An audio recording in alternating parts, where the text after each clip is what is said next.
One man raised a great leader. Hello, my friend. This is Clyde. I'm talking about Joshua the warrior turned outstanding leader. Let us talk about the role that the old man Moses played in being a strong mentor and how this amazing young man rose up to be an iconic figure in Jewish history.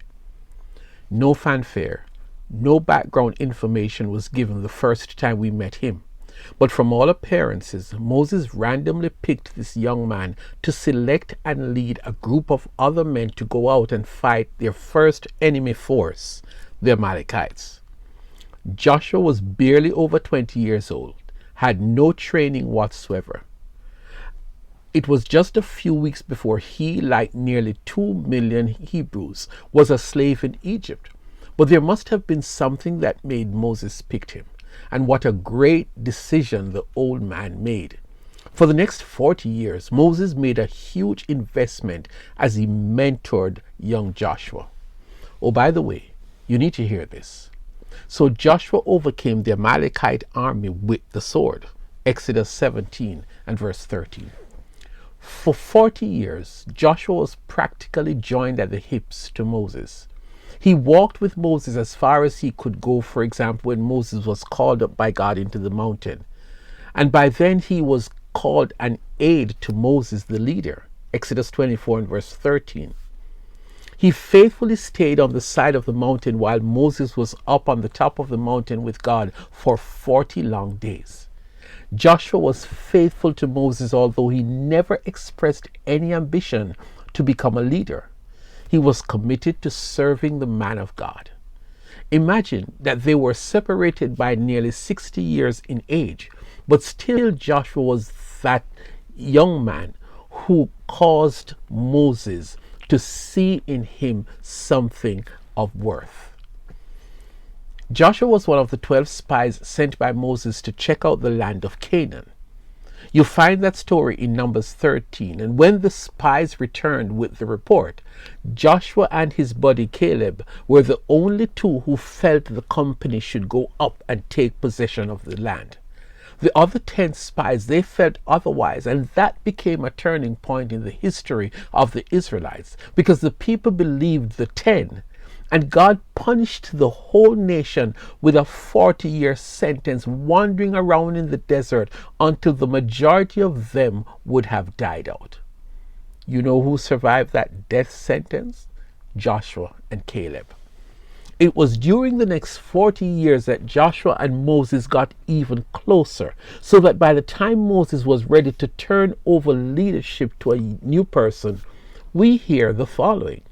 So the Lord said to Moses, "Take Joshua, son of Nun, a man in whom is a spirit of leadership, and lay your hand on him. Have him stand before Eleazar the priest and the entire assembly, and commission him in their presence. Give him some of your authority, so the whole Israelite community will obey him." Numbers 27, verses 18 to 20. It was only a matter of time before Joshua formally took over as leader after Moses died, and he was a remarkable successor. He learned from the best, and he learned well. Joshua achieved something great. Under his rule, not only did they capture all of Canaan and resettled in the land, but under his rule, the nation of Israel served God fully. In his retirement speech, Joshua made the following challenge. "Now fear the Lord and serve him with all faithfulness. Throw away the gods your ancestors worshipped beyond the Euphrates River and in Egypt, and serve the Lord.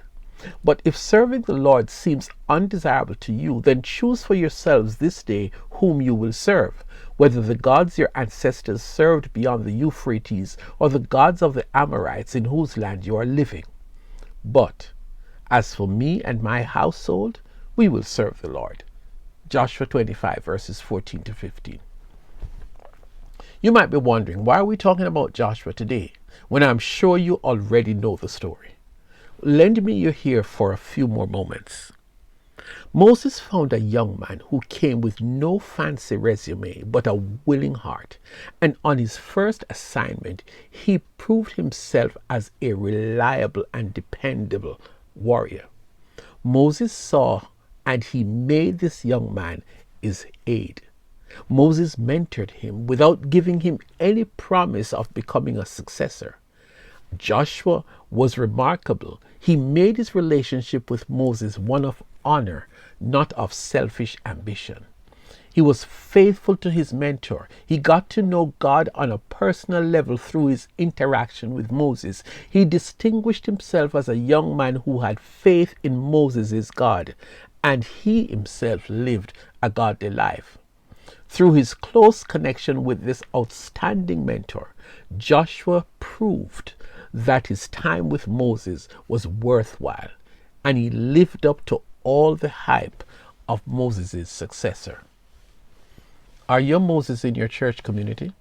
Can you find a young person who has something, anything that suggests a future in the kingdom of God? Maybe God is calling you to find that person and begin to pour into that young person's life. You might well be the person to help raise up a powerful evangelist, an outstanding man or woman of God, a future pastor. This is a great time to work with the Holy Spirit in setting the stage for a Joshua to emerge down the road.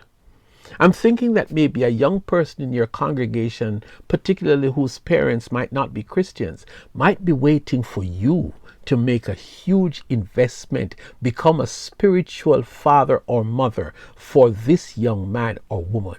You might just be the person God uses to save one kid from falling by the wayside.